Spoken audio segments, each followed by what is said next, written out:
สวัสดีค่ะพี่น้องค่ะสวัสดีพี่น้องที่ฮักแพงสุขุสุขคนค่ะมื้อนี้เว้าเกี่ยวกับอีหลาอุ๋งอิงอีกก่อนพี่น้องอุ๋งอิงเพชรบ้านแพงเป็นมื้อที่มีแนวให้ได้เว้าถึงหลายคักพี่น้องมีเรื่องหยังอีกว่าซั่นย้อนกลับไปมื้อคืนพี่น้องย้อนกลับไปมื้อคืนนี่ถึงงานที่บางปูสมุทรปราการนะคะพี่น้องปรากฏว่าอีหลาอุ๋งอิง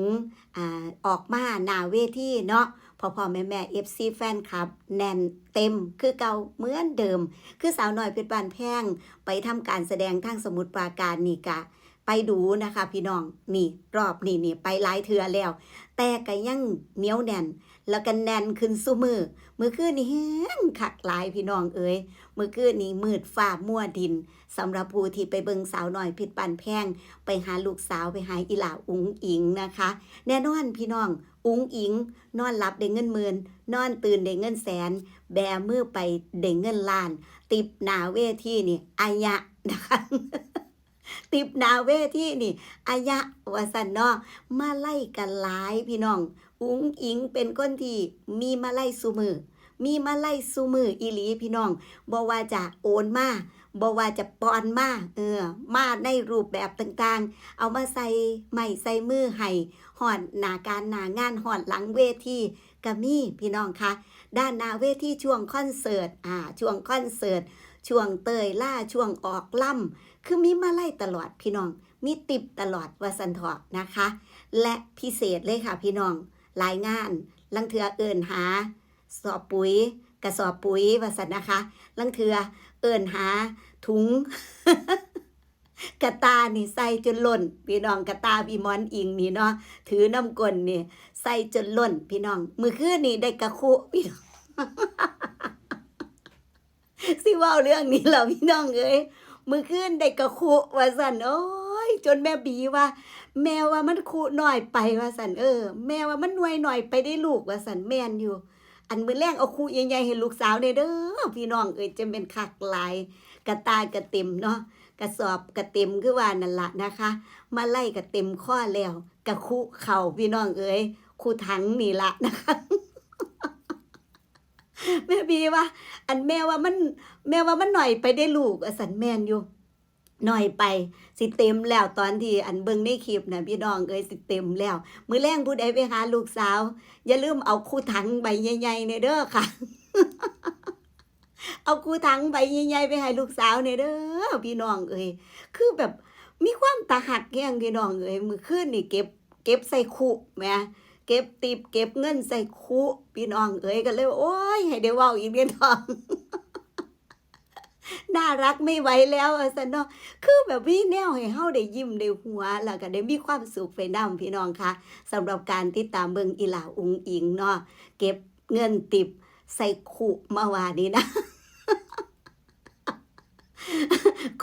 คุกะมาบัดตานี่โอ๊ยเนาะกะตานี่บ่พอเอ้าจังใดอย่าลืมเอาไปฝากลูกสาวจักคุ2คุเนี่ยเด้อพี่น้องเอ้ยผู้ใดสิไปหามื้อแลงนั่นเนาะมื้อแลงนี่เพิ่นไปทำการแสดงอยู่ตลาดคินซ่ารังสิตนะคะพี่น้องจังใดก็เอาคุไปฝากลูกสาวเนี่ยเด้อ สะอ่อนหลาย2วงได้มื้อแลงนี่ประชันกันพี่น้องสาวน้อยเพชรบ้านแพงสาวน้อยลำเพิ่นโชว์รับประกันความม่วนรับประกันว่า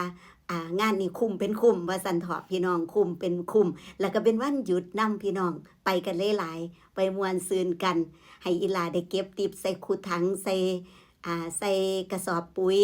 ใส่กระตานะคะหอยข้ออีกต่างหากว่าสันเนาะมาไล่ของข้ออีกต่างหากนะคะให้ได้ประมาณนั้นเห็นแล้วก็มีความสุขพี่น้องกันเลยว่าให้ค่อยเว้าอีกแน่เด้อจะคลิปเพราะว่า กะคุกะเขาแล้วได้บัดตานี้ว่าซั่นเนาะสิมีหยังอีกพี่น้องค่ะสิมีหยังอีกสำหรับอีหลาอุ๋งอิงนะคะแต่ละมื้อแต่ละเว้นนี่โอ้ยมีอันนั้นอันนี้พอให้ได้หัวพี่น้องเห็นอยู่บ่ขี่กระเป๋าน่ะพี่น้องเห็นคลิปขี่กระเป๋าอยู่บ่พี่น้องขี่กระเป๋าเดินทางนั่นเล่นคือเด็กน้อยนี่พี่น้องเห็นบ่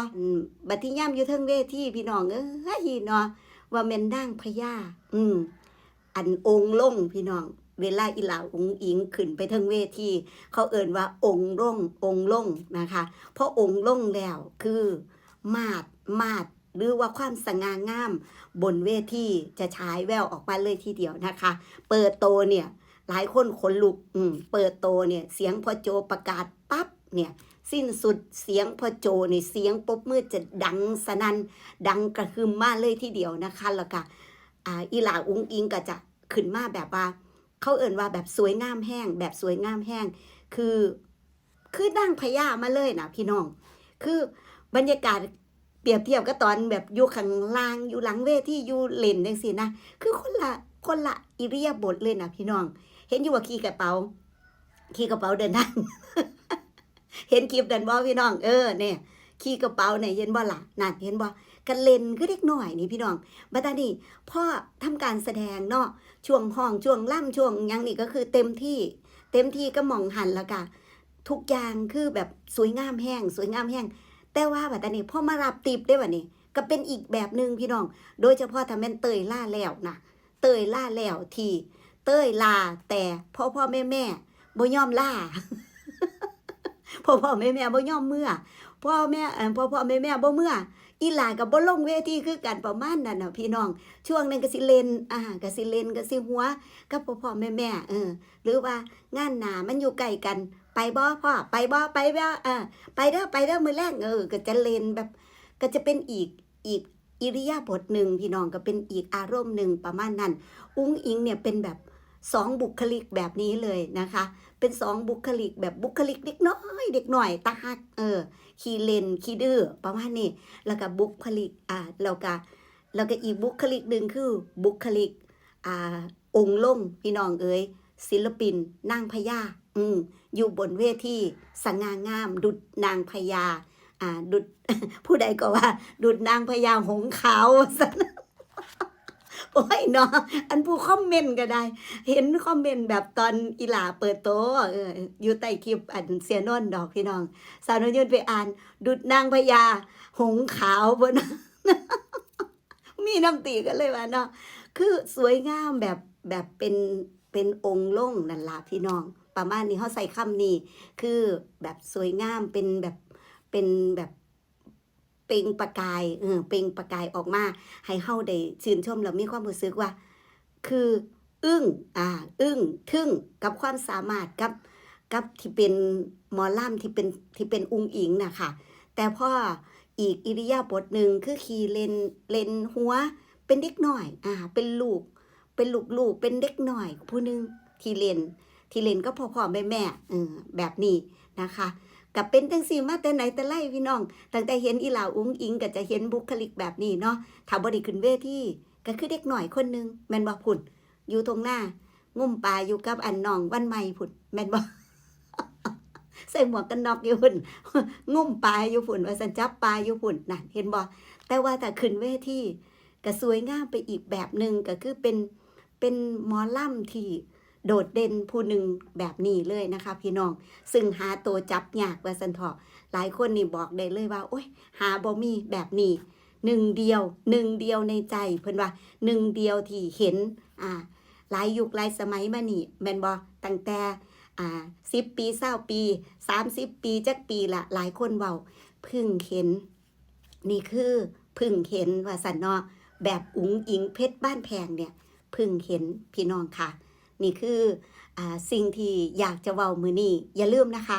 ผู้ใดไปหาลูกสาวมื้อแรงเอากระคุไปนำ ไปให้อีหลาเก็บติปเด้อพี่น้องเด้อไปม่วนซื่นกันพี่น้องขอบคุณได้หลายค่ะที่ติดตามอยู่ดีมีแห้งหักแพงแบ่งปันนะคะสวัสดีค่ะ